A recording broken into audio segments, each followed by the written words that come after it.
Проверка, проверка.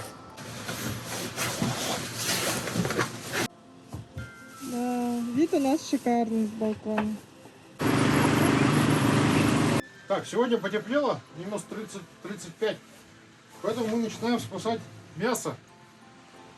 Вот. Сейчас мы его будем закатывать в пищевую пленку, каждый кусочек по отдельности. Вот. Возьмем доску, швабру, пленочку возьмем вот так вот. И... Так, Егорка, осторожно.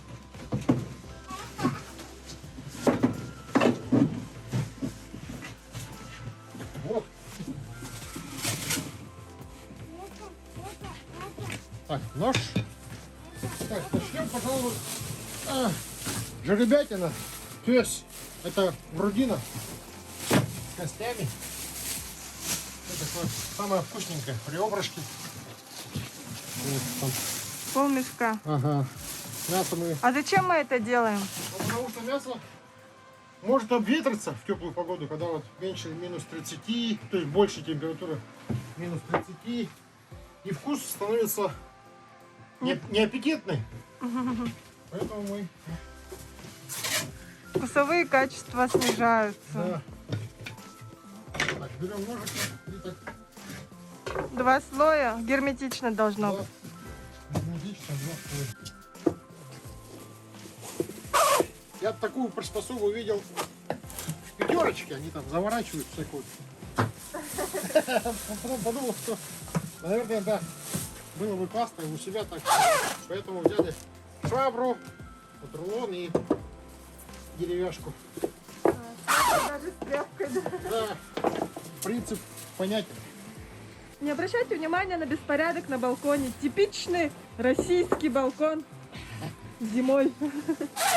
Летом тут, конечно, такой чиллаут зона.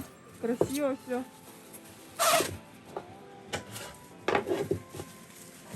Мясо из корбусаха, из нашего родового гнезда, так сказать.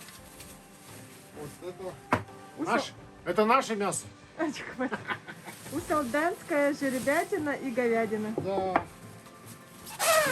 Усолданская жеребятина вкусная, потому что Усолдан находится, ну, корпусах находится на возвышенности, на разделении рек.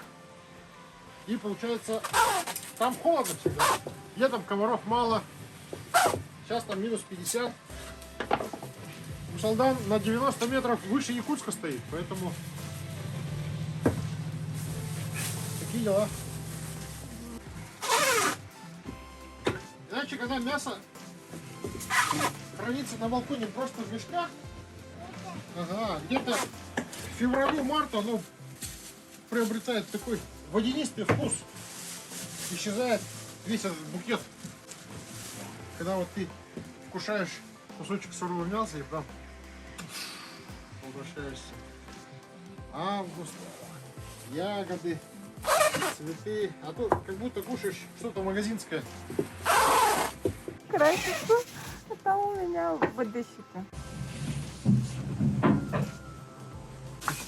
2 слоя. Как учил папа.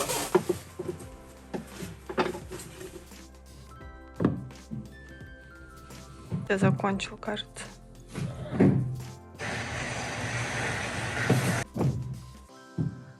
А я тут в тепле. Мне тепло, мне хорошо. Я дома.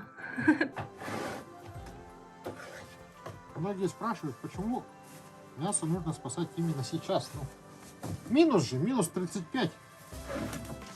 Все равно холодно. Я тоже спрашивал этого деревенских. Они говорят, что мясо тоже как будто бы живое, оно дышит. Вот, поэтому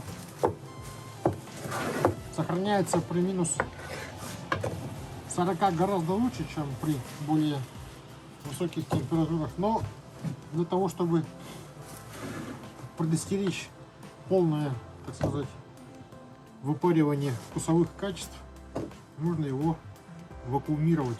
Поэтому нужно спасать сейчас мясо.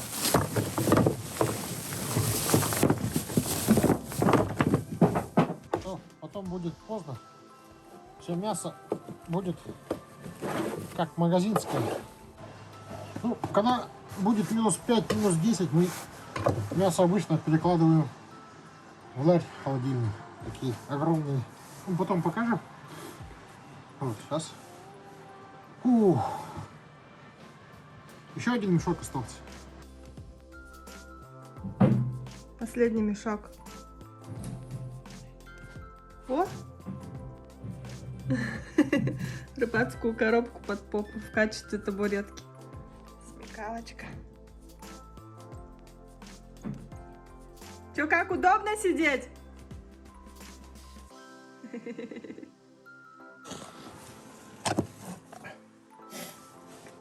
Ну, этим мясом мы будем питаться до следующего забоя. Весной оно уедет в ларь. Вот, поэтому ставьте лайки, подписывайтесь, комментируйте. Это очень важно для алгоритмов YouTube, чтобы мы вернулись в топ, так сказать, после долгого перерыва. Всем пока!